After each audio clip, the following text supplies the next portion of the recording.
Alright, Al fam, let's do a quick market update. Before we begin, I do want to say that nothing in this video is financial advice. Everything is for educational purposes only. This is just my own analysis on the market. Also, if you're new to this channel, if you could please like, comment, and subscribe, we really do appreciate all of the support. Now let's get in this market, guys. So yesterday we had a big move in the market. Kind of had a feeling that would happen. We talked about it yesterday morning. And honestly, guys, we are basically pre-FOMC jitters right now. I expected us to actually come back down a little bit last night. I was telling the guys in the community that because typically when you go into these events, especially other markets like the Asian market and the UK market, sometimes people de-risk into these events because they don't want a highly leveraged position while they're not even up to see it. And we get some massive volatility and either they're short or they're long gets stopped out or liquidated. So people tend to de-risk into these events, so that's not totally unnormal to see. Bitcoin looks like it's starting to kind of get a little bit of momentum this morning. Again, I was expecting Bitcoin to even maybe come all the way back down and drop and retest the 50, which is basically at the $90,000 level, and then get a move up from there.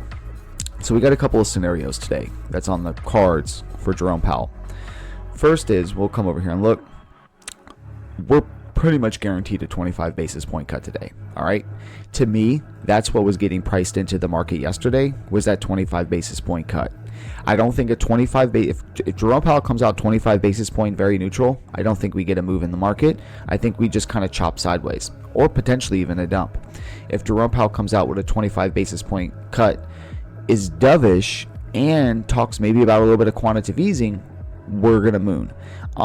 If we get a 50 basis point cut, which I do not expect, I'm not holding my breath, and I'm putting on the record that I don't think this is happening, but it is a possibility, we will go to Valhalla. If he comes out and he's hawkish, gives us a 25 basis point cut, we're gonna dump. All right, and if we get no cut, we're definitely gonna dump. With that being said, guys, I think we just need to be very patient in being smart, especially if you're trading with leverage on these days. There's a ton of volatility that comes in on these days, specifically because market makers are going to hide behind the volatility to liquidate and sweep both longs and shorts. It's just simple. Also looking at NASDAQ, we're kind of doing the same thing. NASDAQ is kind of starting to find a little bit of strength this morning. It had a little bit of a move down last night, but it's starting to look pretty good right now.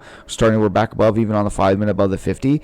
I think we're just kind of in pre-FOMC jitters, guys. This is kind of what the market does. It's kind of just chopping sideways, kind of trying to find a direction. But what I really want to talk about is this. This is Ethereum, all right? Ethereum to me looks very bullish, and I'll show you why.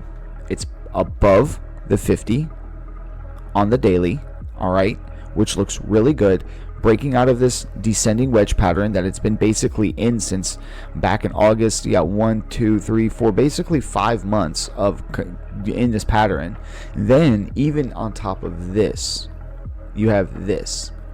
Ethereum versus Bitcoin has broken above the 50. We identified that yesterday and had made a big move, and now is making another big move. Last time Ethereum broke out of one of these like consolidation areas was right over here, and then you've seen that was the move that happened, especially when it broke above the 50. You can see it deviated under, but then when it broke above it again, it made a massive move. I'm hoping history repeats itself. Bitcoin dominance is also looking really good. We've been identified Bitcoin dominance, I think, is one of the first people and channels that's really highlighted this when we noticed this huge inconsistency over here, guys.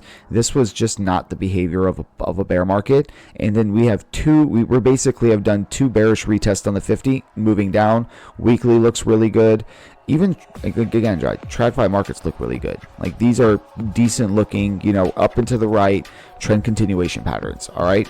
One thing I did notice, the VIX had a little bit of a move up, but not too much. Still underneath the 50, looks pretty good. We've got the Dixie. Let's look at the Dixie on the daily. It did a bearish retest and is now back below. We want to see the Dixie drop down. I'm in the camp, like, let's get this thing down into like the low 90s. And then also too, let's look over here. And I always like to monitor what gold's doing. Gold is not behaving in a manner of the market being fearful. It's just kind of consolidating to the right. I'm honestly hoping this thing kind of breaks down. Gold's been definitely in this, squeezing in this pattern right here. Obviously, the tighter this thing gets, the more of an explosive move both up and down it could go. Just watching it, just monitoring it pretty closely. We also too, speaking of the Japan carry trade, I want to talk about this. we've been getting the Japan's government bonds, the 10 years, have been coming down again. This is important, guys, because you see how this thing went up to almost 2%. Now it's coming down.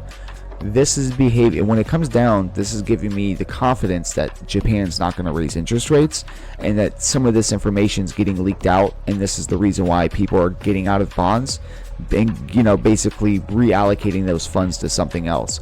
Watching this closely again, this doesn't get announced to like the 18th or the 19th of December, but it's definitely something to monitor.